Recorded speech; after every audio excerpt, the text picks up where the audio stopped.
Hello everybody, welcome to Triarius Wargaming. I wanted to showcase what I've been working on most recently.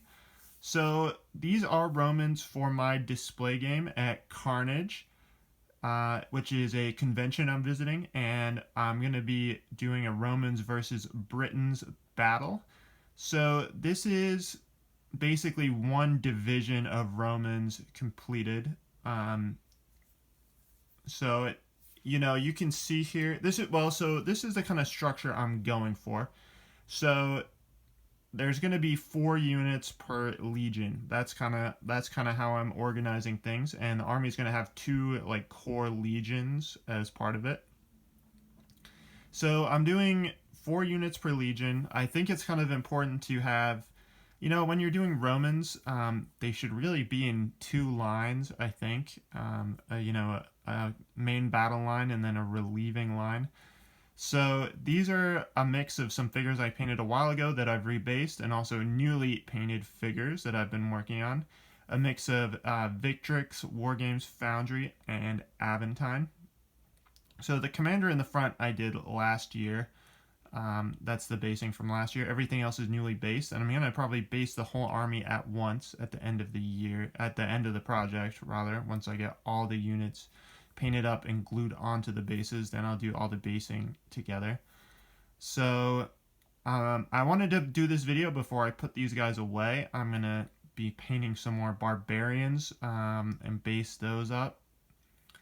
So these are the first kind of 4 units of Romans done. So in the final army, there'll be another 4 like these of legionaries, another 2 units like these of Praetorian Guard, and then cavalry and auxiliaries, which are mostly done. I mean, I'm not sure. I want to rebase them at some point. I'm not sure if I'll do them for the game. I don't want to make more work for myself.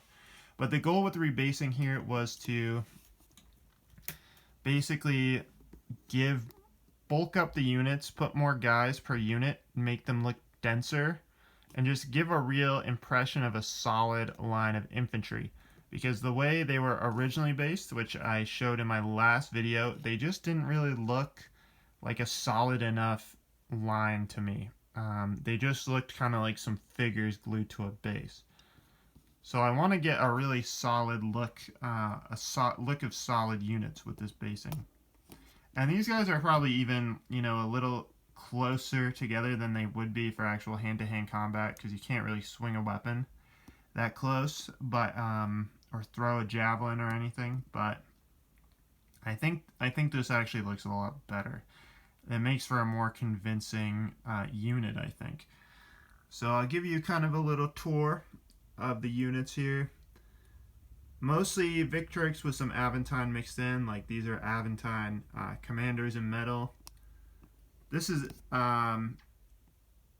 actually a Warlord Games Roman commander in front, and then actually a Victrix in back and an Aventine in back. Victrix on the left here, Aventine on the right, leading an Aventine horse. Thought that guy looked kind of cool. Yeah, so another unit here. So these 4 units are actually from different legions. So these are the 2 shield designs I ended up going with. So there's the units from the other legion. So there'll be 2 more like for each of these legions basically. So these will end up being in separate legions.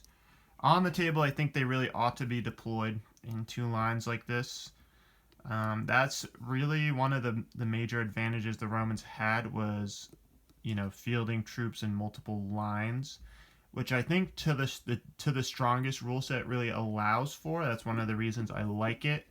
I feel like other rule sets don't do multiple lines of troops well. Like I was looking at Sword Point, and for the Romans can kind of, he takes 5 casualties to remove a base instead of 4.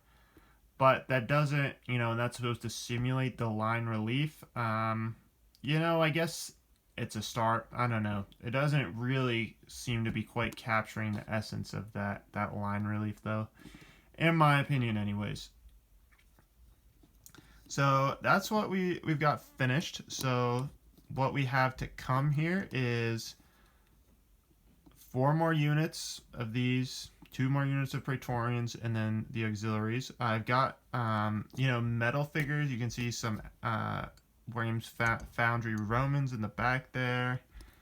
Got some more Aventines and Foundry there. So I actually need more Victrix. So I bought more Victrix, and I had bought some more. Those are all assembled. I still have to prime them. The weather has been very damp, so I've been, the humidity has been high, so that's why I haven't primed those yet. Probably gonna switch over to barbarians. The game is Britons, but I am using a mix of, ancient Germans as well, just for variety. Basically, I had the Germans already, so I'm just gonna keep on using them, and those will be the core of my ancient German army.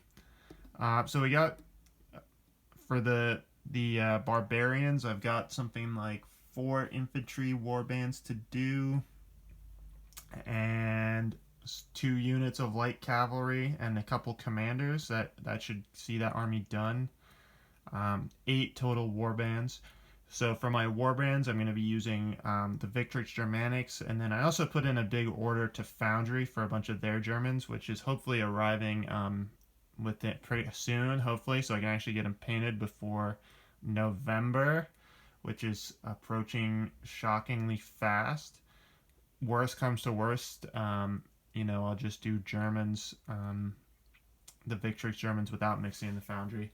And for the Germans, I'm going to be doing a slightly different basing system. I'm going to be using these 60s. I think the 40s are too small, really, for modern figures.